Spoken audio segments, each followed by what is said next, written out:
രാജ്ഞിയായി സിംഹാസനത്തിൽ അങ്ങോട്ട് ഇരുന്നതും റൈനീറ നേരിടേണ്ടി വന്ന കുറേ തലവേദനകളായിരുന്നു കഴിഞ്ഞ എപ്പിസോഡിൽ നമ്മൾ കണ്ടത്. കൊട്ടാരത്തിലെ സ്വർണം കെട്ട താരപ്പ, എലിപിടുത്തക്കാരെ എല്ലാം കൊന്നോടെ നിൽക്കക്കള്ളിയില്ലാത്ത അവസ്ഥ, പ്രജകളെല്ലാം പട്ടിണിയും പരവേശവുമായി പരാതി പറച്ചിൽ. ഇതിനിടയിലൂടെ ശാരീരിക പ്രശ്നങ്ങളും. ഏറ്റവും പ്രധാനപ്പെട്ടതോ സിംഹാസന വരിയിലുള്ള ഡെയ്റൻ എന്ന് കരുതി പിടിച്ചുകൊണ്ട് വന്നത് ഒരു സാധാരണ ബാലൻ. തങ്ങളെ ഭരിച്ച ഓർമൺ ഹൈറ്റവർ ഇപ്പോൾ ടംബിൾട്ടൺ പിടിച്ചെടുത്തിരിക്കുകയാണ്. ഇതിന് പിന്നിലെ യഥാർത്ഥ കാരണം എന്താണെന്ന് മനസ്സിലാക്കാതെ റൈനീർ ആ ഒരു ആശയക്കുഴപ്പം അങ്ങനെ തന്നെ തുടരുന്നു. സത്യം പറഞ്ഞാൽ ഓർമണ്ട് അവകാശപ്പെടുന്നത് പോലെ യുദ്ധതന്ത്രപരമായി വലിയ പ്രാധാന്യമുള്ളതോ അല്ലെങ്കിൽ ശത്രുക്കൾക്ക് പെട്ടെന്ന് കടന്നു കയറാൻ കഴിയാത്തത്ര ഉയരത്തിലുള്ളതോ ആയ ഒരു പ്രദേശമൊന്നുമല്ല ഈ ടംബിൾട്ടൺ. പിന്നെ എന്തിനാണ് ഓർമണ്ട് ആ ചെറിയ നഗരത്തെ ഗ്രീൻസിൻ്റെ പുതിയ കോട്ടയ്ക്ക് മാറ്റാൻ ഇത്രത്തോളം പാടുപെടുന്നത്? ഇതിന് പിന്നിലെ തന്ത്രം എന്താണ്? റൈനീർ ഇതിനെക്കുറിച്ച് വളരെ ആഴത്തിൽ ചിന്തിക്കുന്നുണ്ട്. അവൾക്കൊരു സംശയമുണ്ട്. തനിക്ക് പിന്തുണ പ്രഖ്യാപിച്ച തൻ്റെ കൊടി പാർന്ന ആ നഗരത്തെ കൊണ്ട് തന്നെ ആക്രമിപ്പിക്കുക എന്നതാണ് ഓർമണ്ട് ലക്ഷ്യം. റൈനീറ അവിടെ ആക്രമണം നടത്തിയാൽ തീർച്ചയായും ഓർമണ്ട് സൈനികർ കൊല്ലപ്പെടും. പക്ഷെ അതോടൊപ്പം തന്നെ അവിടെയുള്ള സാധാരണക്കാരായ ജനങ്ങളും മരിച്ചു വീഴും. ഈ ഒരു സാഹചര്യത്തെ മുതലെടുത്ത് റൈനീറ ഒരു ഭരണാധികാരിയാൻ തീരെ യോഗ്യതയില്ലാത്ത അവളാണെന്ന് വരുത്തി തീർക്കാനാണോ ഓർമണ്ട് ശ്രമിക്കുന്നത്? കുറച്ചുകൂടി വ്യക്തമായി പറഞ്ഞാൽ വെസ്റ്റോസിൻ്റെ ചരിത്രത്തിലെ ഏറ്റവും ക്രൂരനായ രാജാവ് എന്ന് പേര് കേട്ട മെയ്ഗർ ടാർഗേറിയൻ്റെ ഒരു പുതിയ രൂപമാണ് റൈനീറ എന്ന് ജനങ്ങളെ കൊണ്ട് വിശ്വസിപ്പിക്കാനാണോ ഈ നീക്കം എന്ന ശക്തമായ സന്ദേഹം രാജ്ഞിയിലുണ്ട്. നമുക്കറിയാം ചരിത്രത്തിൽ മെയ്ഗർ എത്രത്തോളം ക്രൂരനായിരുന്നു എന്ന്. തൻ്റെ ഡ്രാഗനായ ബെലറിയൻ്റെ സഹായത്തോടെ റൈനിസ് ഹില്ലിലെ സെപ്റ്റ് ഓഫ് റിമംബ്രൻസ് ചുട്ടെരിച്ചതും സ്വന്തമായി ഇടിമുറകൾ ടോർച്ചർ ചേമ്പേഴ്സ് ഉണ്ടാക്കിയതും ജനങ്ങളെ ദ്രോഹിക്കുന്ന നിരവധി നിയമങ്ങൾ കൊണ്ടുവന്നതുമെല്ലാം മെയ്ഗറായിരുന്നു. 7 കിങ്ഡംസിൽ ഏറ്റവും കൂടുതൽ വെറുക്കപ്പെട്ട മനുഷ്യരിൽ ഒരാളാണ് അദ്ദേഹം. അതുകൊണ്ട് തന്നെ ആ ഒരു ക്രൂരനായ രാജാവിനോട് തന്നെ ഊമിക്കുന്നത് റൈനീറ ഒരിക്കലും ആഗ്രഹിക്കുന്നില്ല. അവൾ ജനങ്ങളുടെ പിന്തുണ ആഗ്രഹിക്കുന്ന ഒരു രാജ്ഞിയാണ്. ഈ സമയത്താണ് ഓർവയിൽ ഒരു സുപ്രധാന കാര്യം ചൂണ്ടിക്കാണിക്കുന്നത്. ഡെയ്മണിനോട് കടപ്പാറുള്ള ടള്ളി സൈന്യം കിങ്സ് ലാൻഡിങ്ങിലേക്ക് വന്നുകൊണ്ടിരിക്കുകയാണ്. അവിടെ യാത്രാമധ്യേ ടംബിൾട്ടൺ വരും. അതുകൊണ്ട് ഡ്രാഗണുകളെ അയച്ച് ഒരു കൂട്ടക്കുരുതി നടത്തുന്നതിന് പകരം ടള്ളി സൈന്യത്തെ ഉപയോഗിച്ച് ഓർമണിൻ്റെ സൈന്യത്തെ നേരിടാൻ ഓറുൽ ഉപദേശിക്കുന്നു. ഈ ഒരു പോരാട്ടം വളരെ ഇൻറ്റൻസായ രക്തചൊരിച്ചിൽ ഉണ്ടാക്കിയേക്കാം. എങ്കിലും അവിടെ ഡ്രാഗണുകൾ ഉൾപ്പെടില്ല എന്നൊരാശ്വാസമുണ്ട്. മിസാറിയ കൂടി ഈ പ്ലാനിനോട് യോജിക്കുന്നതോടെ റൈനീറ അതിന് പച്ചക്കൊടി കാണിക്കുന്നു. മാത്രമല്ല ഗ്രീൻസിൻ്റെ പക്ഷത്തേക്ക് മടങ്ങിപ്പോകാതെ തന്നോട് വിശ്വസ്തനായി തുടർന്നിടത്തോളം കാലം ഓർവെയിലിനെ തൻ്റെ സ്മോൾ കൗൺസിലിൻ്റെ ഭാഗമാക്കാനും റൈനീറ തീരുമാനിക്കുന്നു. ടള്ളീസ് ടംബിൾട്ടണിലെത്താൻ ഇനിയും ആഴ്ചകളെടുക്കും. അതുവരെ ഓർമണിനെ ഭയപ്പെടുത്തി നിർത്താനായി നഗരത്തിൻ്റെ അതിർത്തിയിൽ ഒരു ഡ്രാഗണെ കാവൽ നിർത്തണമെന്നും റൈനീറ പറയുന്നു. തുടർന്ന് മിസാറിയ റൈനീറയുടെ ശ്രദ്ധ കിങ്സ് ലാൻഡിങ്ങിലെ മറ്റ് പ്രശ്നങ്ങളിലേക്ക് കൊണ്ടുവരുന്നു. ഈ ചർച്ചകൾക്കിടയിലാണ് റൈനീറ ഒരു കാര്യം ശ്രദ്ധിക്കുന്നത്. തൻ്റെ സ്മോൾ കൗൺസിലിൽ ആളുകൾ വളരെ കുറവാണെന്നും ഹാൻഡ് ഓഫ് ദി കിങ് ആയ കോളിസ് വെലോറിയൻ ഈ പ്രധാനപ്പെട്ട മീറ്റിംഗിൽ പങ്കെടുത്തിട്ടില്ല എന്നതും. രാജ്യത്തിൻ്റെ സാമ്പത്തിക കാര്യങ്ങൾ നോക്കാൻ പുതിയൊരു മാസ്റ്റർ ഓഫ് കോയിൻ വേണമെന്ന് മിസാറിയ ഉപദേശിക്കുന്നു. ഇതിനൊരു തന്ത്രപരമായ കാരണവുമുണ്ട്. രാജ്യത്തെ സാമ്പത്തിക ബുദ്ധിമുട്ടുകൾക്കും ക്ഷാമത്തിനും കാരണം പുതിയ മാസ്റ്റർ ഓഫ് കോയിൻ ആണെന്ന് ജനങ്ങളെ കൊണ്ട് വിശ്വസിപ്പിക്കാം. അങ്ങനെ വരുമ്പോൾ ജനങ്ങളുടെ ദേഷ്യം മുഴുവൻ റൈനീറയ്ക്ക് പകരം അയാളുടെ മേലായിക്കോളും. കഴിഞ്ഞ വിരുന്നിനിടെ റൈനീറയെ വല്ലാതെ ചുടിപ്പിച്ച ലോർഡ് ടോറനെ തന്നെ ഈ സ്ഥാനത്തേക്ക് കൊണ്ടുവരാൻ അവൾ തീരുമാനിക്കുന്നു. രാജ്യത്ത് നടന്നുകൊണ്ടിരിക്കുന്ന ഈ കൊടിയ ക്ഷാമത്തിന് കാരണം റൈനീറയാണെന്ന് ജനങ്ങൾ വൈകാതെ തിരിച്ചറിയുമെന്ന് പറഞ്ഞത് ടോറനായിരുന്നു. അതുകൊണ്ട് ടോറനെ കണ്ടെത്തി ആ പദവി നൽകാനും ഡെയ്മണൊപ്പം ചേർന്ന് അത് കൈകാര്യം ചെയ്യാനും റൈനീറ മിസാറിയോട് നിർദ്ദേശിക്കുന്നു. ഓർമണിനെക്കുറിച്ച് കൂടുതൽ എന്തെങ്കിലും അറിയാൻ കഴിയുമോ എന്ന ചിന്തയിൽ റൈനീറ ആലിസനെ കാണാൻ പോകുന്നു. തുടക്കത്തിൽ അവൾ കാര്യങ്ങളൊന്നും വ്യക്തമായി പറയാതെ ഒഴിഞ്ഞു മാറുകയാണ്. സംസാരം പതിയെ ഡെയ്റണിലേക്ക് തിരിയുന്നു. സാധാരണ ഒരു ടാർഗേറിയൻ രീതിയിലുള്ള വളർത്തൽ തൻ്റെ ഒരു സന്തതിക്കെങ്കിലും ലഭിക്കാതിരിക്കാനാണ് ഡെയ്റനെ ഹൈറ്റവേഴ്സിലേക്ക് അയച്ചത് എന്ന് അലിസൻ പറയുന്നു. അതും നന്നേ ചെറുപ്പത്തിലെ തന്നെ. പക്ഷേ എയ്മണ്ടും ഏഗനും ഹെലനയും ഉൾപ്പെട്ടതുപോലെ തന്നെ ഡെയ്റണും ഇപ്പോൾ ഈ യുദ്ധത്തിൻ്റെ ഭാഗമായി കഴിഞ്ഞു എന്ന സത്യം അവിടെ നിലനിൽക്കുന്നുണ്ട്. തനിക്ക് യഥാർത്ഥ ഡെയ്റനെ കിട്ടിയിരുന്നെങ്കിൽ പോലും താൻ അവനെ വധിക്കില്ലായിരുന്നു എന്ന് റൈനീറ അലിസനോട് വ്യക്തമാക്കുന്നു. രാജ്ഞിയുടെ ഈ വാക്കുകൾ ഒരുപക്ഷെ അലിസൻ്റെ മനസ്സിൽ ചെറിയൊരു മാറ്റം ഉണ്ടാക്കിയിട്ടുണ്ടാകാം. ഓർമനെക്കുറിച്ച് അത്ര പ്രധാനമല്ലാത്ത പല കാര്യങ്ങളും പറയുന്ന കൂട്ടത്തിൽ ഹൈറ്റവറുകൾക്ക് ഗന്ധങ്ങളോട് വാസനകളോട് വലിയ അലർജിയാണെന്നൊരു വിചിത്രമായ കാര്യം അലിസൻ പറയുന്നുണ്ട്. ഇതുകൊണ്ട് റൈനീറയ്ക്ക് എന്ത് പ്രയോജനമാണ് ഉണ്ടാകാൻ പോകുന്നത്? ടംബിൾട്ടണിലെ ജനങ്ങളോട് മുഴുവൻ ഗന്ധം പരത്തുന്ന എന്തെങ്കിലും ചെയ്യാൻ റൈനീറ പറയുമോ? അതോ താൻ റൈനീറയുടെ ഭാഗത്താണെന്ന് കാണിക്കാൻ അലിസൻ വെറുതെ പറഞ്ഞതാണോ ഇത് എന്ന് വരും സന്ദർഭങ്ങളിൽ നമുക്ക് കണ്ടറിയാം. പിന്നീട് നമ്മൾ കാണുന്നത് അലിനും കോളിസും തമ്മിലുള്ള ചെറിയൊരു സംഭാഷണമാണ്. റൈനീറയെ പോയി കണ്ട് തൻ്റെ ഉത്തരവാദിത്തങ്ങൾ ഏറ്റെടുക്കാൻ അലിൻ അച്ഛനായ കോളിസിനോട് ആവശ്യപ്പെടുന്നു. എന്നാൽ ക്യൂനുമായിട്ടുള്ള അഭിപ്രായ വ്യത്യാസങ്ങൾ കാരണം താൻ അതിനില്ലെന്നും പകരം അലിന് പോയി തൻ്റെ ചുമതലകൾ നോക്കണമെന്നും കോളിസ് പറയുന്നു. ഇതിനൊരു കാരണമുണ്ട്. കോളിസിൻ്റെ അവിഹിത ബന്ധത്തിലുള്ള മക്കളായ അവരെ നിയമാനുസൃതമാക്കാൻ റൈനീറ ഇതുവരെ തയ്യാറായിട്ടില്ല. എന്നാൽ അവർ സ്മോൾ കൗൺസിൽ ഇരുന്ന് കാര്യക്ഷമമായി ജോലി ചെയ്യുന്നത് കണ്ടാൽ ഒരുപക്ഷെ റൈനീറയുടെ മനസ്സ് മാറുകയും അവരെ വെലോറിയൻ കുടുംബത്തിൻ്റെ ഭാഗമായി അംഗീകരിക്കുകയും ചെയ്തേക്കാം. എന്നാണ് കോളിസിൻ്റെ കണക്കൂട്ടൽ.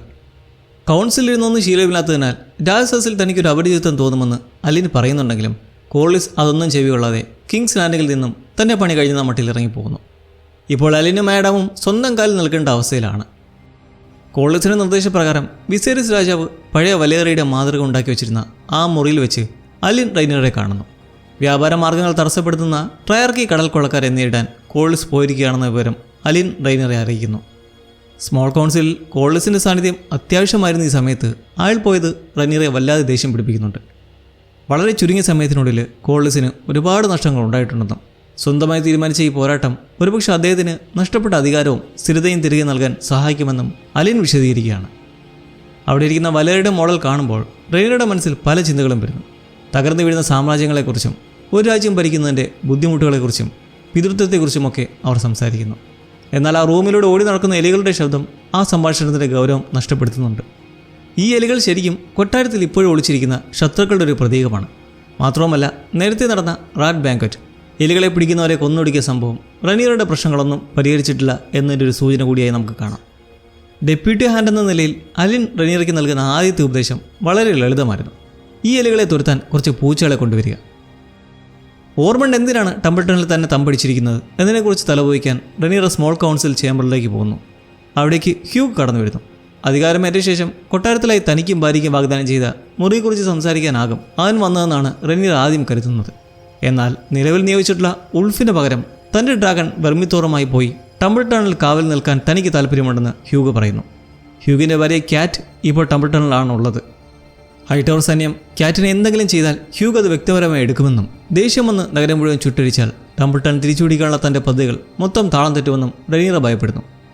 എന്നാൽ തനിക്ക് അങ്ങനെയൊന്നും ചെയ്യാതിരിക്കാനുള്ള ആത്മനിയന്ത്രണമുണ്ടെന്ന് ഹ്യൂഗ് ഉറപ്പ് നൽകുന്നു. മാത്രമല്ല, താഴെ പ്രിയപ്പെട്ട ഒരാളുള്ളപ്പോൾ ശ്രദ്ധ കൈവിടാതെ നിരീക്ഷണം നടക്കുകയും ചെയ്യും എന്നും ഹ്യൂഗ് പറയുന്നു. ഒടുവിൽ ഹ്യൂഗ് മുഴുഫും ഊഴമിട്ട് ടംബിൾട്ടണിൽ കാവൽ നിൽക്കാമെന്നും ആദ്യത്തെ ഊഴം ഹ്യൂഗിന് നൽകാമെന്നും റൈനർ സമ്മതിക്കുകയാണ്. ഹ്യൂഗിനും അതിന് പൂർണ്ണ സമ്മതം. അതേസമയം ഉൾഫ് കിങ്സ് ലാൻഡിങ്ങിലൂടെ നടന്നു പോകുമ്പോൾ ഒരു ചുവരെഴുത്ത് കാണുന്നു. റൈനറെ ക്യൂൻ ഓഫ് ബാസ്റ്റേഡ്സ് എന്ന് അധിക്ഷേപിക്കുന്ന ഹൈടവർ അനുകൂലികൾ എഴുതിയ ഗ്രാഫിറ്റി ആയിരുന്നു അത്. യഥാർത്ഥത്തിൽ രാജ്ഞിയുടെ പ്രതിനിധിയായ ഉൾഫ് ആ ചുവരെഴുത്ത് മായ്ച്ചു കളയാൻ ഉത്തരവിടേണ്ടതായിരുന്നു. പക്ഷെ അതിന് പകരം ഡ്രാഗൺ റൈഡ് ആകുന്നതിന് മുമ്പ് താൻ സ്ഥിരമായി പോയിരുന്ന മദ്യശാലയിൽ പോയി അവൻ നന്നായി മദ്യപിക്കുകയാണ് ചെയ്യുന്നത്. ഒപ്പം കൂട്ടുകാർക്ക് ചെലവും. ഇതിനിടയിൽ റൈനർ ഓർവെലിനെ കണ്ടൊരു പ്രധാന കാര്യം ആവശ്യപ്പെടുന്നു. വിസേരിസ് രാജാവിൻ്റെ മരണശേഷം റെഡ് കീപ്പിൽ നിന്ന് ഓർമണ്ടിന് ആരെങ്കിലും അയച്ചതോ അല്ലെങ്കിൽ അവിടെ നിന്ന് വന്നതോയ എല്ലാ കത്തിടപാടുകളുടെയും രേഖകൾ പരിശോധിക്കണം. അത് ചെയ്യാമെന്ന് ഓർവെയിൽ ഉറപ്പ് നൽകുന്നു. ഹൈടവേഴ്സിന് ഫെയ്ത്ത് ഓഫ് ദ സെവൻ, വെസ്റ്റോസിലെ പ്രധാന മതം എന്ന മതവിഭാഗത്തിൻ്റെ മേൽ എത്രത്തോളം സ്വാധീനമുണ്ടെന്ന് റൈനർ ചോദിക്കുന്നു. ടാർഗേരിയൻസിന് ഡ്രാഗണുകൾ എന്ന പോലെയാണ് ഹൈടവേഴ്സിന് ഈ മതമെന്ന് ഓർവെയിൽ പറയുന്നുണ്ടെങ്കിലും അവർ ആ മതത്തെ പൂർണ്ണമായി നിയന്ത്രിക്കുന്നില്ല എന്നാണ് അദ്ദേഹത്തിൻ്റെ വിശ്വാസം. ഇത് റൈനറെ വല്ലാതെ കുഴപ്പത്തിലാക്കുന്നുണ്ട്. കാരണം ഹൈടവറുകളുടെ സ്വാധീനം കാരണമാണ് ഹൈ സെപ്റ്റൻ തന്നെ ഔദ്യോഗികമായി രാജ്ഞിയെ അഭിഷേകം ചെയ്യാത്തത് എന്നായിരുന്നു അവളുടെ വിചാരം. മതപരമായ നിയമങ്ങൾ അല്പം കർശനമാണെന്ന് പറയുന്നതിനൊപ്പം തന്നെ ഹൈ സെപ്റ്റൻ്റെ അംഗീകാരത്തിന് വലിയ പ്രാധാന്യമൊന്നുമില്ലെന്നും ഓർവെൽ ചൂണ്ടിക്കാണിക്കുന്നു. ജനങ്ങൾ റൈനറെ രാജ്ഞിയെ അംഗീകരിച്ചു കഴിഞ്ഞു. ഒരു മതമേലധ്യക്ഷൻ്റെ സമ്മതത്തേക്കാൾ വലുത് അതുതന്നെയാണ്. ഈ മതസ്ഥാപനത്തെ പൂർണ്ണമായും ഇല്ലാതാക്കിയാലോ എന്ന് റൈനർ ചിന്തിക്കുന്നുണ്ട്. എന്നാൽ ഓർവെയിൽ അതിനെ ശക്തമായി എതിർക്കുന്നു. കാരണം രാജ്ഞിക്ക് മതത്തിൻ്റെ അംഗീകാരം ആവശ്യമില്ലായിരിക്കാം, പക്ഷേ ജനങ്ങളുടെ പിന്തുണ തീർച്ചയായും വേണം. ആ ജനങ്ങളിൽ പലരും കടുത്ത മതവിശ്വാസികളാണ്. അവരുടെ വിശ്വാസത്തിന് നേരെ റൈനർ ആക്രമണം നടത്തിയാൽ അവൾ ജനങ്ങളുടെ 1-ാം നമ്പർ ശത്രുവായി മാറും. അതുകൊണ്ട് തൽക്കാലം ആ വിഷയം അവിടെ വെച്ച് മാറ്റിവെച്ച് ഓർമണ്ടിന് അയച്ച കത്തുകളുടെ കാര്യം ശ്രദ്ധിക്കാൻ റൈനർ ഓർവെലിനെ ഓർമ്മിപ്പിക്കുന്നു. പിരിഞ്ഞു പോകുന്നതിന് മുമ്പ് ഡയമണ്ട് വിവരം എന്തെങ്കിലും ഉണ്ടോ എന്ന് ചോദിക്കുന്നുണ്ടെങ്കിലും ഇതുവരെ ഒരു വിവരം ലഭിച്ചിട്ടില്ലെന്നാണ് ഓർവെൽ പറയുന്നത്. പിന്നീട് ഓർവെൽ വന്ന് റൈനറെ ഒരു കാര്യം അറിയിക്കുന്നു. ഓട്ടോ ഹൈടവർ ഓർമണ്ടിന് സ്ഥിരമായി കത്തുകൾ അയച്ചിരുന്നെങ്കിലും ഓർമണ്ട് ഒന്നിനും മറുപടി നൽകിയിരുന്നില്ല. ഇത് റൈനറെ വല്ലാതെ കൺഫ്യൂസ്ഡ് ആക്കുന്നു. ഒരുപക്ഷെ ഓർമണ്ട് ഓൾഡ് ടൗണിൽ തൻ്റേതൊരു സാമ്രാജ്യം സ്ഥാപിച്ച് ഭരിക്കുകയായിരുന്നിരിക്കാം എന്നും ഓട്ടോ പറയുന്നത് കേൾക്കാൻ അയാൾക്ക് വലിയ താല്പര്യമൊന്നുമില്ലായിരുന്നുവെന്നും ഓർവെൽ ഊഹിക്കുന്നു. ഇതിനെക്കുറിച്ച് റൈനർ ഗൗരവമായി ചിന്തിക്കുമ്പോഴാണ് ഉൾഫ് അവിടേക്ക് വരുന്നത്. തൻ്റെ മദ്യശാല സുഹൃത്തുക്കൾ കൊടുത്തുവിട്ട കുറേ ആവശ്യങ്ങളുടെ ലിസ്റ്റുമായാണ് അവൻ്റെ വരവ്. ഇതെല്ലാം കേട്ടിട്ട് ഇനി മുതൽ മദ്യശാലയിലോ മറ്റ് പൊതുസ്ഥലങ്ങളിലോ പോകരുതെന്ന് റൈനർ ഉൾഫിന് കർശന നിർദ്ദേശം നൽകുന്നു. കാരണം അവനെ ആരെങ്കിലും അപായപ്പെടുത്തിയാൽ ഒരു ഡ്രാഗൺ റൈഡറെയാണ് റൈനർക്ക് നഷ്ടമാകുക. ഈ യുദ്ധസമയത്ത് അത് അവൾക്ക് ഏറ്റവും വലിയ തിരിച്ചടിയാവുകയും ചെയ്യും. ഒന്നുകിൽ റെഡ് കീപ്പിൽ നിൽക്കാം, അല്ലെങ്കിൽ ഹ്യൂഗിനൊപ്പം ടംബിൾട്ടണിൽ കാവൽ നിൽക്കാം. അത്രമാത്രം. ഇത് കേട്ട് അപമാനിതനായ ഉൾഫ് പുറത്തു കണ്ട ഗ്രാഫിറ്റിയെക്കുറിച്ചും ജനങ്ങൾ റൈനറയ്ക്കെതിരെ തിരിയാൻ സാധ്യതയുണ്ടെന്നൊക്കെ പറഞ്ഞ് അവളുടെ സ്വേച്ഛാധിപത്യ സ്വഭാവത്തെ വിമർശിക്കുന്നു. ഇത് റൈനറെ വല്ലാതെ പ്രകോപിപ്പിക്കുന്നു. നഗരത്തിലെ ചുവരെഴുത്തുകൾ മുഴുവൻ മായ്ച്ചു കളയാനും തന്നെ അപമാനിക്കാൻ ശ്രമിക്കുന്നവരെ കണ്ടുപിടിച്ച് ശിക്ഷിക്കാനും അവൾ ഗോൾഡ് ക്ലോക്സിൻ്റെ ചുമതലയുള്ള സർ ലൂതറിന് ഉത്തരവ് നൽകുന്നു.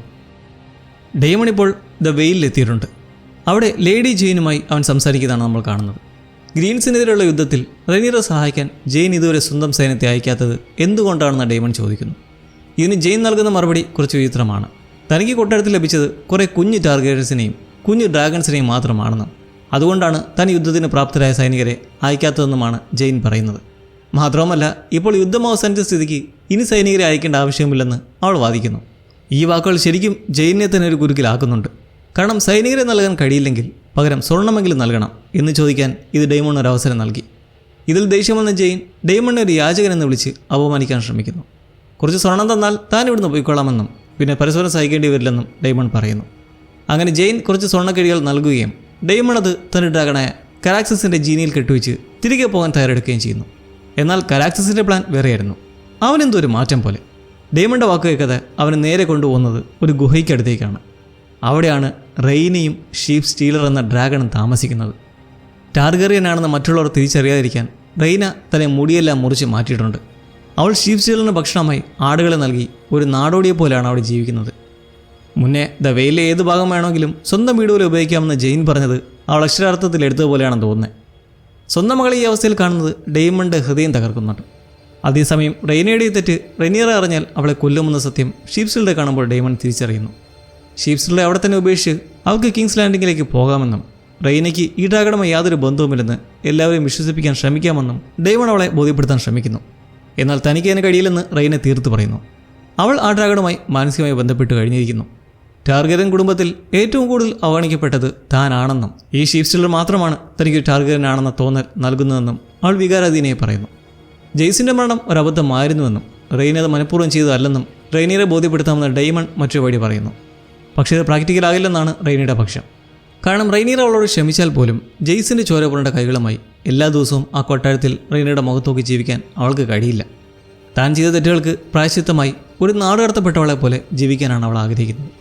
അതുകൊണ്ട് ഡെയ്മൺ തനിക്ക് വേണ്ടി ചെയ്യാൻ കഴിയുന്ന ഏറ്റവും വലിയ സഹായം താൻ ഇവിടെ ഉണ്ടെന്ന വിവരം റെയ്നയെ അറിയിക്കാതിരിക്കുക എന്നത് മാത്രമാണെന്ന് അവൾ പറയുന്നു. അങ്ങനെ ഈ സംഭാഷണങ്ങൾക്ക് ശേഷം റെയ്ന ഷീപ്പ് സ്റ്റീലറുടെ പുറത്ത് കയറി ആകാശത്തേക്ക് പറന്നു വരുന്നു. റെയ്നയെ പിടിച്ചാൽ കിട്ടിയതെന്ന് മനസ്സിലായി. അപ്പോഴാണ് ഡെയ്മൺ ദൂരെ നിൽക്കുന്ന ഒരു പാവ ആട്ടിടയനെ കാണുന്നത്. പെട്ടെന്ന് അവൻ്റെ മനസ്സിൽ ഒരു ബുദ്ധി ഉദിക്കുന്നു. അങ്ങനെ പിന്നീട് നമ്മൾ കാണുന്ന കാഴ്ചകൾ നോക്കിയാൽ ഡെയ്മൺ നേരെ കിങ്സ് ലാൻഡിങ്ങിലേക്ക് തിരിച്ചെത്തുന്നു. സ്മോൾ കൗൺസിൽ ചേംബറിൽ പുതിയ മാസ്റ്റർ ഓഫ് കോയിനായ ടോറൻ സമ്പദ് വ്യവസ്ഥയെക്കുറിച്ച് വളരെ ഗൗരവമായി സംസാരിച്ചുകൊണ്ടിരിക്കുമ്പോഴാണ് ഡെയ്മൺ അവിടേക്ക് കടന്നു വരുന്നത്. ഷീപ്പ് സ്റ്റീലർ ഉപയോഗിച്ച് ജെയ്സിനെ കൊന്ന ഡ്രാഗൺ റൈയുടെ തല അവൻ ആ മേശപ്പുറത്ത് വലിച്ചെറിയുന്നു. അതെ, വെയിൽ വെച്ച് ഡെയ്മൺ കണ്ട ആ പാവ ആട്ടിടേൻ്റെ തലയാണിത്. എന്നാൽ കരാക്സിസിൻ്റെ തീയിൽപ്പെട്ട് മുഖം പൂർണ്ണമായും കത്തിക്കരിഞ്ഞ ഒരു പരുവമായതുകൊണ്ട് ഇതാരാണെന്ന് തിരിച്ചറിയാൻ കഴിയില്ല. അതുകൊണ്ട് തന്നെ ആ കള്ളം എളുപ്പത്തിൽ വിശ്വസിപ്പിക്കാൻ ഡെയ്മണിന് കഴിയുന്നു. അവൻ കൊണ്ടുവന്ന സ്വർണം എന്ത് ചെയ്യണമെന്നതിനെ ചൊല്ലി ടോറനും മിസാഴിയും ഡെയ്മണും തമ്മിൽ തർക്കമാകുമ്പോൾ ആ തലയെക്കുറിച്ച് സംസാരിക്കാൻ ഡെയ്മൺ ഒഴികെ ബാക്കി എല്ലാവരോടും പുറത്തു പോകാൻ റെനീർ ആവശ്യപ്പെടുന്നു. ഉള്ളിൻ്റെ ഉള്ളിൽ റെനീറയ്ക്ക് ഡെയ്മണിനോട് വല്ലാത്തൊരു ദേഷ്യവും സങ്കടവുമുണ്ട്. സ്വന്തം മകൻ്റെ കൊലയാളിയെ കൊല്ലുന്നതിന് മുമ്പ് അവനിന്ന് കാണാൻ പോലും ഡെയ്മൺ തന്നെ അനുവദിച്ചില്ലല്ലോ എന്നാണ് അവളുടെ പരാതി.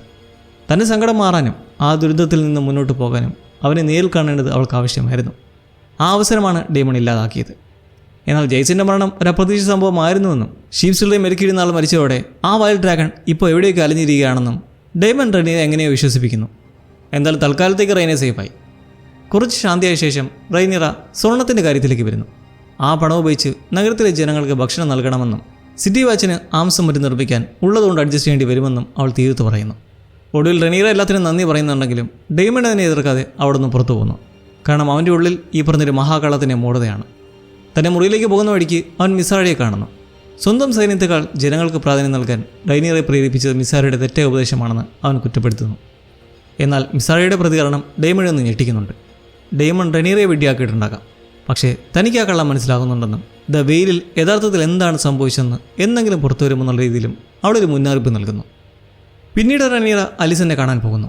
ഓട്ടോയുടെ ഭൗതിക ശരീരം ഓൾഡ് ടൗണിലേക്ക് അയച്ച വിവരം അറിയിക്കാനാണ് അവൾ വന്നത്.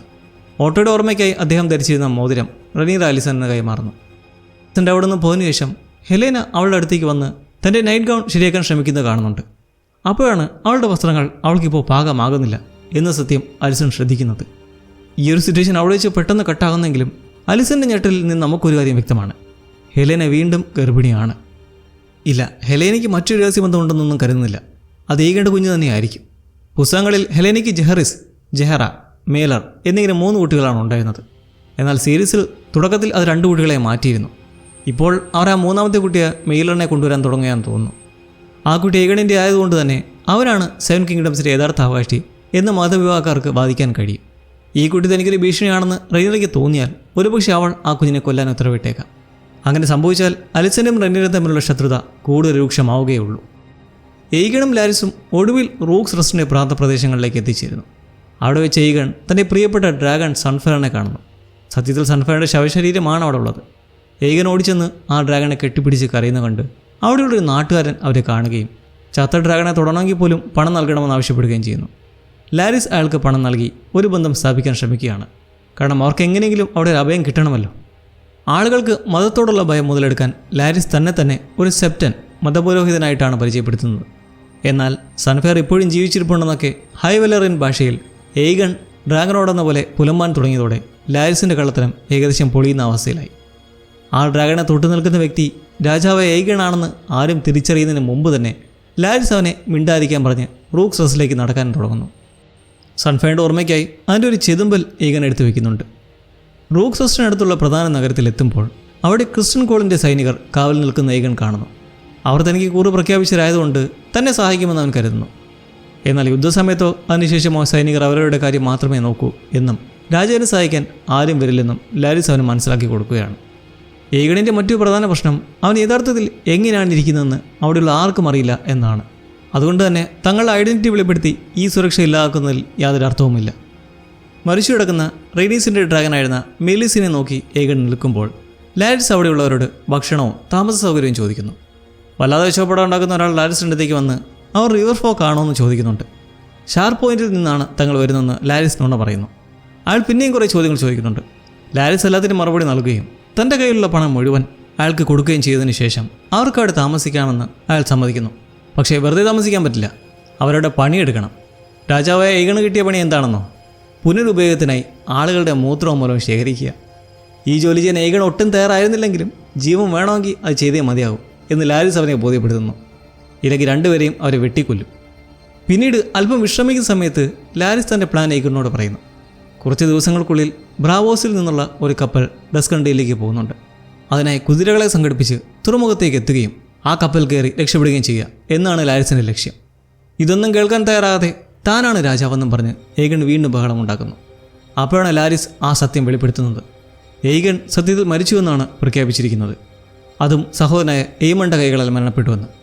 ഇത് കേൾക്കുന്ന എയ്ഗണിന് കോപം തിളച്ചു കയറുന്നെങ്കിലും ഉചിതമായ സമയം വരുന്നവരെ ആ അഭ്യൂഹം അങ്ങനെ തന്നെ നിലനിർത്തുന്നതാണ് അവർക്ക് നല്ലത്. എന്നാലും എയ്ഗണ് ദേഷ്യം അടക്കാൻ പറ്റുന്നില്ല. അവൻ പൊട്ടിത്തെറിക്കാൻ തുടങ്ങുന്നുണ്ടെങ്കിലും മരിച്ചെന്ന് നടിക്കുന്നതിൻ്റെ തന്ത്രപരമായ ഗുണങ്ങൾ ലാരിസ് സംസാരിച്ച് അവനെ ബോധ്യപ്പെടുത്തുന്നു. അങ്ങനെ ലാരിസിൻ്റെ നിർദ്ദേശപ്രകാരം ഇനി ഭക്ഷണം കഴിക്കാമെന്ന് പോകുന്ന എയ്ഗൺ കാണുന്നത് തനിക്കും കൂടി ജോലി ചെയ്യുന്ന ആൾക്കും കഴിക്കാൻ അവിടെയൊന്നും ബാക്കിയില്ല എന്നതാണ്. അന്നുവരെ അനുഭവിച്ചിട്ടില്ലാത്ത വിവേചനവും ജാതീയതയും നേരിട്ടപ്പോൾ എയ്ഗണിൻ്റെ നിയന്ത്രണം നഷ്ടപ്പെടുന്നു. അവർക്ക് ഭക്ഷണം നൽകാത്തതിന് ആ പ്രദേശത്തിൻ്റെ ചുമതലയുള്ള ആളോട് അവൻ കയർക്കുന്നു. പക്ഷേ ഇതൊരു വലിയ അബദ്ധമായി പോയി. സ്വന്തം അംഗരക്ഷകരില്ലാതെ എയ്ഗൺ വെറുമൊരു സാധാരണക്കാരൻ മാത്രമാണ്.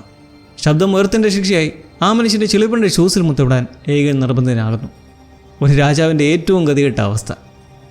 ക്രിസ്റ്റ്യൻ കോളും അവൻ്റെ സൈന്യവും ഹാരൻഹാളിലേക്ക് എത്തിയിരിക്കുകയാണ്.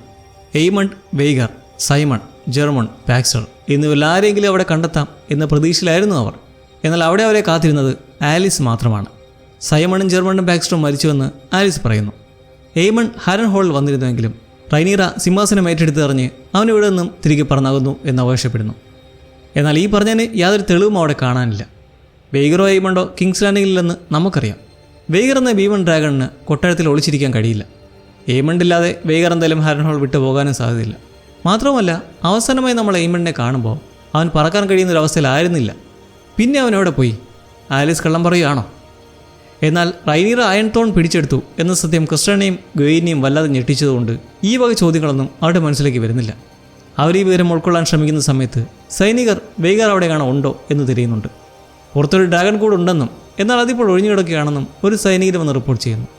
ഇതോടെ എയ്മൺ ശരിക്കും അവിടെ നിന്ന് പറന്നു പോയിരിക്കാമെന്ന നിഗമനത്തിൽ അവരെത്തുന്നു. ഇത് കേട്ട് ഗൊയിൻ വളരെ പരിഭ്രാന്തനാകുന്നുണ്ട്. എയ്മൺ തങ്ങളെ ഇങ്ങനെ ഉപേക്ഷിച്ച് പോയെന്ന് വിശ്വസിക്കാൻ ക്രിസ്റ്റ്യൻ തയ്യാറാകുന്നില്ല. ടംബിൾട്ടണിലേക്ക് ഒരു ദൂതിനെ അയച്ച് ഓർമണിനെ കാര്യങ്ങൾ അറിയിക്കാമെന്നും എന്നിട്ട് അങ്ങോട്ടേക്ക് മാർച്ച് ചെയ്യാമെന്നും ഗെയിൻ നിർദ്ദേശിക്കുന്നു. എന്നാൽ ക്രിസ്റ്റൻ ഇതിനോട് യോജിക്കുന്നില്ല. അവൻ ഹാരൻ ഹോളിൽ തന്നെ തങ്ങി ടള്ളി സഖ്യം കിങ്സ് ലാൻഡിങ്ങിൽ എത്തുന്നത് തടയാനാണ് ഉദ്ദേശിക്കുന്നത്. ഓർമണിന് സ്വന്തം സൈന്യത്തെ ശക്തിപ്പെടുത്താൻ ഇത് സമയം നൽകുമെന്നാണ് അവൻ്റെ കണക്കൂട്ടൽ. ടള്ളീസിൻ്റെ കയ്യിൽ തങ്ങളെക്കാൾ വലിയ സൈന്യമുണ്ടെന്ന് ഗെയിൻ ഉറപ്പിക്കുന്നു. എന്നാൽ ഒളിപ്പോരാട്ടം നടത്തിയാൽ അവരെ തോൽപ്പിക്കാമെന്ന് ക്രിസ്റ്റൻ ഉറപ്പിച്ച് പറയുന്നു. ഇതൊട്ടും പ്രായോഗികമായൊരു പ്ലാൻ അല്ലെന്നാണ് ഗെയിൻ്റെ അഭിപ്രായം. കാരണം അത് ടള്ളീസിൻ്റെ യാത്ര വൈകിപ്പിക്കുകയുള്ളൂ, അവരെ പൂർണ്ണമായും തടയാൻ കഴിയില്ല. ഈ ഒരു സമയത്ത് ക്രിസ്റ്റൻ അഭിമാനത്തെക്കുറിച്ചും മൃഗങ്ങളായി മാറാതിരിക്കാൻ സ്വന്തം മൂല്യങ്ങളിൽ മുറുകെ പിടിക്കുന്നതിനെക്കുറിച്ചൊക്കെ എന്തൊക്കെയോ പറയുന്നുണ്ട്. ഇതിൻ്റെ അർത്ഥം എന്താണ്? ക്രിസ്റ്റൻ കോളിന് ഭ്രാന്ത് പിടിച്ചു തുടങ്ങിയോ? അതോ ഡ്രാഗണുകളെ കൊണ്ട് നിറഞ്ഞു നിൽക്കുന്ന ഈ ഒരു യുദ്ധത്തിൽ സ്വന്തം പേര് എങ്ങനെയെങ്കിലും ചരിത്രത്തിൽ എഴുതി ചേർക്കാനുള്ള തത്രപ്പാടിലാണ് അവൻ. ഇത് കാണുന്ന നിങ്ങൾക്ക് തന്നെ തീരുമാനിക്കാം. ടംബിൾട്ടൺ നഗരം മുഴുവൻ ഹൈടവർ സൈന്യം പിടിച്ചെടുക്കുന്നത് നമ്മളിതുവരെ കണ്ടില്ലല്ലോ. നഗരവാസികളുടെ വീടുകളെല്ലാം സൈനികർ കയ്യേറുകയാണ്. ഹ്യൂഗിൻ്റെ ഭാര്യയായ ക്യാറ്റും അവരുടെ സഹോദരൻ്റെ കുടുംബവും അവിടെയുണ്ട്. അവരുടെ വീട്ടിലേക്ക് 3 ഹൈടവർ സൈനികർ താമസത്തിന് അതിക്രമിച്ച് കയറുന്നു. അതിലൊരാൾക്ക് ക്യാറ്റിനോട് വല്ലാത്തൊരു താല്പര്യം തോന്നുന്നുണ്ട്. നഗരത്തിലെ പ്രഭുക്കന്മാരെയും അവർ വെറുതെ വിടുന്നില്ല. അവിടെ ഒരു വലിയ മാളിക ഓർമൺ സ്വന്തം താമസ സ്ഥലവും ഹൈടവറുകളുടെ ഹെഡ്ക്വാർട്ടേഴ്സുമായി മാറ്റിയിരിക്കുകയാണ്. ഈ യുദ്ധത്തിൽ തങ്ങൾക്ക് യാതൊരു പങ്കുമില്ലെന്ന് ആ പ്രഭുക്കന്മാർ പറയുന്നുണ്ടെങ്കിലും ഓർമണ്ട് അത് ചെവി കൊള്ളുന്നില്ല. ആരുടെയും പക്ഷം ചേരാതെ സ്വന്തം നിലപാട് വ്യക്തമാക്കുന്നതിന് പകരം അവർ റൈനീറയോട് കൂറ് പ്രഖ്യാപിച്ചത് ഓർമണ്ട് ചൂണ്ടിക്കാണിക്കുന്നു. റൈനീറയ്ക്ക് രാജ്ഞിയാകാനുള്ള യാതൊരു യോഗ്യതയും ഇല്ലെന്നും ഡ്രാഗൺസിനെ ഉപയോഗിച്ച് ആളുകളെ ഭയപ്പെടുത്താൻ മാത്രമേ അവൾക്കറിയൂ എന്നും അവൻ പറയുന്നു. 7 കിങ്ഡംസിൻ്റെ യഥാർത്ഥ അവകാശിയെ സിംഹാസനത്തിൽ ഇരുത്തി കഴിഞ്ഞാൽ താൻ ഇവിടുന്ന് പോയിക്കൊള്ളാമെന്നും അതുവരെ അവർ ഈ ബുദ്ധിമുട്ടുകൾ സഹിച്ചേ മതിയാവും എന്നും അവൻ തീർത്ത് പറയുന്നു. ദ റിയൽ ഡെയ്റോൺ അലിസിൻ്റേതുപോലെ തന്നെ ചെമ്പൻ മുടിയുള്ള ആ ഡെയ്റോൺ അവിടുത്തെ പ്രഭുക്കന്മാരോട് കുറച്ച് ദയ കാണിക്കാൻ ശ്രമിക്കുന്നുണ്ട്. എന്നാൽ ഒരു നല്ല ഭരണാധികാരി ആകണമെങ്കിൽ ന്യായമുള്ളവനും എന്നാൽ കർക്കശക്കാരനും ആകണം എന്ന് ഓർമ്മണ്ട് അവനെ ഉപദേശിക്കുന്നു. ഈ ഉപദേശം ഡെയ്റോൺ മനസ്സിലാക്കാൻ ശ്രമിക്കുന്നതിനിടയിൽ സ്റ്റോം സെൻറ്റിൽ നിന്നുള്ള ബൊറോസ് ബരോത്യൻ്റെ ഒരു കത്തുമായി ജോൺ റോക്സ്റ്റൺ അവിടേക്ക് വരുന്നു. ഗ്രീൻസിന് സിംഹാസനം തിരിച്ചു പിടിക്കാൻ സഹായിക്കുന്ന കാര്യങ്ങളിൽ ബൊറോസ് വലിയ താല്പര്യമൊന്നും കാണിക്കുന്നില്ല. എങ്കിലും എയ്മണ്ടും ബൊറോസിൻ്റെ മകളായ ഫ്ലോറസും തമ്മിലുള്ള വിവാഹ കരാർ ഇപ്പോഴും നിലനിൽക്കുന്നുണ്ടെന്ന് ഓർമണ്ട് എല്ലാവരെയും ഓർപ്പിക്കുന്നു. അതുകൊണ്ട് തന്നെ ആവശ്യമുള്ളപ്പോൾ ഗ്രീൻസിനെ സഹായിക്കാൻ ബൊറോസ് ബാധ്യസ്ഥനാണെന്ന് ഓർമണ്ട് വാദിക്കുന്നു. കരാർ പാലിക്കണമെന്ന് ഓർമ്മിപ്പിച്ചുകൊണ്ട് ബൊറോസിന് മറ്റൊരു കത്ത് കൂടി അയക്കാൻ അവൻ ജോണിനോട് നിർദ്ദേശിക്കുന്നു. ഹാരൻ ഹോളിലേക്ക് പോയ എയ്മണ്ടിൻ്റെ അവസ്ഥ എന്താണ്? അവനെക്കുറിച്ച് ഒരു വിവരവുമില്ല. എയ്മണ്ടും വെയ്ഗാറും ടംബിൾട്ടണിൽ എത്തിയില്ലെങ്കിൽ തങ്ങളുടെ പ്രതിരോധം തകരുമെന്ന് ജോൺ പറയുന്നു. ഇതേട്ട് ഡെയ്റോൺ ഭയപ്പെടുന്നത് ശ്രദ്ധിച്ച ഓർമണ്ട് എയ്മണ്ട് ഉറപ്പായും വരുമെന്ന് പറഞ്ഞവനെ ആശ്വസിപ്പിക്കുന്നു. നമുക്കൊണ്ട് ക്യാറ്റിൻ്റെ അടുത്തേക്ക് വരാം. ഓർമണ്ട് സൈനികരിൽ ഒരാൾ ക്യാറ്റിനെ ലൈംഗികമായി പീഡിപ്പിക്കാൻ ശ്രമിക്കുകയാണ്. ക്യാറ്റിൻ്റെ സഹോദരനും ഭാര്യയും അത് തടയാൻ ശ്രമിക്കുമ്പോൾ ആ സൈനികൻ സഹോദരനെ ക്രൂരമായി മർദ്ദിക്കുകയും ഭാര്യയുടെ കൈ തല്ലി ഒടിക്കുകയും ചെയ്യുന്നു. നീതി തേടി ക്യാറ്റും കുടുംബവും ഓർമൺ താമസിക്കുന്ന മാളവയുടെ ഉടമസ്ഥരായ പ്രഭുക്കന്മാരുടെ സഹായത്തോടെ അവനെ കാണാൻ വരുന്നു. ഇരുഭാഗത്തെയും കാര്യങ്ങൾ കേട്ടതിന് ശേഷം ക്യാറ്റിനെയും കുടുംബത്തെയും ആക്രമിച്ച ഗ്യാരിക് ഓഫ് വൈറ്റ് ഗ്രോവ് എന്ന സൈനികനെ ബന്ധ്യീകരിക്കാനും അവൻ്റെ കൈ തല്ലി ഒടിക്കാനും ഓർമണ്ട് ഉത്തരവിടുന്നു. ഗ്യാരിക്കിനെ പിടിച്ചുകൊണ്ടു പോകുമ്പോൾ ക്യാറ്റിൻ്റെയും കുടുംബത്തിൻ്റെയും മുറിവുകൾ ഒരു മെയ്സ്ട്രെ കാണിച്ച് ചികിത്സിക്കാനും ഓർമണ്ട് ഏർപ്പാട് ചെയ്യുന്നു. അവർ പോയതിനു ശേഷം ഭരണാധികാരികൾ എങ്ങനെ ജനങ്ങളെ ഭരിക്കണം എന്നതിനെക്കുറിച്ച് ഓർമണ്ട് ഡെയ്റണിന് വീണ്ടും ക്ലാസ് എടുക്കുന്നുണ്ട്. കുറച്ചു കഴിഞ്ഞ് ഓർമണ്ട് പലതരം സുഗന്ധദ്രവ്യങ്ങൾ പരീക്ഷിക്കുന്നതാണ് നമ്മൾ കാണുന്നത്. ഒരുപക്ഷെ തനിക്ക് അനുയോജ്യമായ പെർഫ്യൂം ഉണ്ടാക്കുകയാകാം. ആ ഒരു സമയത്ത് ജോൺ വീണ്ടും വരുന്നു. ഹാരൻ ഹോളിൽ നിന്ന് ഗെയിൻ അയച്ച കത്തായിരുന്നു അത്. എയ്മണ്ടിനെയും വെയ്ഗാറിനെയും എവിടെയും കാണാനില്ല എന്ന് ഞെട്ടിക്കുന്ന വിവരം. ഈ കത്ത് വായിച്ചുടനെ ഓർമണ്ട് നിയന്ത്രണം വിട്ട് ദേഷ്യപ്പെടുന്നു. ഇത്രയും നേരം ഡെയ്റോൺ നൽകിയ ഗൗരവമേറിയ ഉപദേശങ്ങളൊക്കെ അവൻ കാറ്റിൽ പറത്തിയൊരവസ്ഥയായി. കുറച്ച് ശാന്തനായപ്പോൾ ഈ ഗ്വെയിൻ ടംബിൾട്ടണിലേക്ക് വരുന്നുണ്ടോ എന്ന് ഡെയ്റോൺ ചോദിക്കുന്നു. അതിന് കൃത്യമായൊരു മറുപടി നൽകാതെ തങ്ങളുടെ പ്ലാനുകൾ മാറ്റേണ്ടതുണ്ടെന്ന് മാത്രം ഓർമണ്ട് പറയുന്നു. അങ്ങനെ ഈ അദ്ദേഹത്തിൻ്റെ അവസാനത്തിലേക്ക് കടക്കുമ്പോൾ ഹ്യൂഗും അവരുടെ ഡ്രാഗണായ വെർമിത്തോറും നഗരത്തിൻ്റെ അതിർത്തിയിൽ വന്നിറങ്ങുന്നത് ടംബിൾട്ടണിലെ ജനങ്ങളും ഹൈടവർ സൈന്യം കാണുന്നുണ്ട്. കിങ്സ് ലാൻഡിങ്ങിൽ ഹൈടവർ അനുകൂലികളെ വേട്ടയാടാൻ ഗോൾഡ് ക്ലോക്സ് അഴിഞ്ഞാടുമ്പോൾ ഇവിടെ ടംബിൾട്ടണിൽ ഓർമണ്ട് സൈനികർ ക്യാറ്റിൻ്റെ സഹോദരനെ പിടിച്ച് ഡെയ്റോണിൻ്റെ ഡ്രാഗണായ ടെസാറിയനുള്ള കൂട്ടിലേക്ക് കൊണ്ടുവരികയാണ്. ഈ സമയം ഡെയ്റോൺ ടെസാറിയനെ തലോടിക്കൊണ്ടിരിക്കുകയായിരുന്നു. ഓർമണ്ടാകട്ടെ ഈ ഡ്രാഗൺസിനെയൊക്കെ വല്ലാതെ വെറുക്കുന്ന ഒരാളാണ്. മതവിഭാഗങ്ങളെപ്പോലെ തന്നെ ഡ്രാഗണുകൾ ഒരു അബദ്ധ സൃഷ്ടിയാണെന്നാണ് അവൻ്റെയും വിശ്വാസം. ഡെയ്റൺ മറ്റ് ടാർഗെറ്റ്സിനെ പോലെ ആകരുതെന്നും ഹൈടവർ കുടുംബത്തിൻ്റെ സ്വഭാവങ്ങൾ അവനിൽ നിലനിർത്തണമെന്നുമാണ് ഓർമണ്ട് ആഗ്രഹിക്കുന്നത്. ഹൈടവർ സ്വഭാവം എന്ന് പറയുന്നത് തന്നെ കടുത്ത സ്ത്രീവിരുദ്ധതയും തങ്ങളുടെ ക്രൂരമായ തീരുമാനങ്ങളെ ന്യായീകരിക്കാൻ മതത്തെ കൂട്ടുപിടിക്കുന്നതുമാണ്. ദൈവങ്ങൾ ഡെയ്റോൺ രാജാവാകാനാണ് ആഗ്രഹിക്കുന്നതെന്ന് വിശ്വസിപ്പിക്കാൻ ഓർമണ്ട് ഈ 2 കാര്യങ്ങൾ ഉപയോഗിക്കുന്നു. അതിൻ്റെ ആദ്യപടിയായി ക്യാറ്റിൻ്റെ സഹോദരനെ കൊല്ലാൻ അവൻ ആവശ്യപ്പെടുകയാണ്. എന്തിന്? കാരണം അവനൊരു ഹൈടവർ സൈനികൻ്റെ ദേഹത്ത് കൈവച്ചു. ആ സൈനികൻ ഡെയ്റോണിൻ്റെയും ഓർമണ്ടിൻ്റെയും അധികാരത്തിൻ്റെ ഭാഗമാണ്. അതുകൊണ്ട് ആ റേപ്പിസ്റ്റായ ഗ്യാരിക്കിനെ ശിക്ഷിച്ചതുപോലെ തന്നെ തങ്ങളുടെ കൂട്ടത്തിലുള്ള ഒരാളെ അപമാനിച്ചതിന് ക്യാറ്റിൻ്റെ സഹോദരനും ശിക്ഷിക്കപ്പെടണം. എന്നാൽ ആ മനുഷ്യൻ സ്വന്തം ജീവൻ രക്ഷിക്കാൻ വേണ്ടി മാത്രമാണ് അങ്ങനെ ചെയ്തതെന്നും ദേ കാണിക്കുന്നത് ഒരു രാജാവിൻ്റെ ലക്ഷണമാണെന്നും ഡെയ്റോൺ വാദിക്കുന്നുണ്ട്. ഓർമ്മ തന്നെ പുച്ഛിച്ചു തള്ളിക്കൊണ്ട് ഡെയ്റോൺ സംസാരിക്കുന്ന ഇപ്പോൾ അവൻ്റെ മരിച്ച അച്ഛനെ പോലെയാണെന്ന് പറഞ്ഞതോടെ അവൻ്റെ ടാർഗറ്റ് സ്വഭാവം പൂർണ്ണമായും ഇല്ലാതാകുന്നു. അങ്ങനെ ഓർമ്മൺ നീട്ടിയ വാളെ പേടിച്ച് അവൻ ക്യാറ്റിൻ്റെ സൗറിനെ വധിക്കുകയാണ്. ഡെയ്റോണിലെ ഈ ഒരു മാറ്റം കണ്ട് ഓർമ്മൺ വളരെ സന്തുഷ്ടനാവുന്നുണ്ട്. പക്ഷേ യഥാർത്ഥത്തിൽ ഓർമ്മൺ എന്താണ് ലക്ഷ്യമിടുന്നതെന്ന് വ്യക്തമാകുന്നില്ല. ക്യാറ്റ് ഹ്യൂഗിൻ്റെ ഭാര്യയാണെന്ന കാര്യം അവനറിയാമോ? ഇനി ക്യാറ്റിനെ കൊന്ന് ഹ്യൂഗിനെ പ്രകോപിപ്പിക്കാനും അവൻ നഗരം ചുട്ടിരിക്കുമ്പോൾ ആ നാശനഷ്ടങ്ങൾ കാണിച്ച് ജനങ്ങളെ റൈനിയർക്കെതിരെ തിരിക്കാനും എന്നിട്ട് ഡെയ്റോണിനെ അവർക്ക് മുന്നിൽ പുതിയ രാജാവായി അവതരിപ്പിക്കാനുമാണോ ഓർമ്മണിൻ്റെ പ്ലാൻ? ഇതെല്ലാം വളരെ കുഴിഞ്ഞു മറിഞ്ഞ് കൺഫ്യൂസിങ് ആണെങ്കിലും അത്രത്തോളം തന്നെ ത്രില്ലിങ്ങും ഇൻട്രസ്റ്റിങ്ങുമാണ്. നിങ്ങളെങ്ങനെയാണ് ചിന്തിക്കുന്നത്? എന്തായിരിക്കും പുകയുന്ന പുതിയ തന്ത്രങ്ങൾ? പങ്കുവയ്ക്കാൻ മറക്കണ്ട. പുത്തൻ എപ്പിസോഡിൻ്റെ വിശേഷങ്ങളുമായി നമുക്ക് വീണ്ടും കാണാം. Take care ലവ്ലീസ്.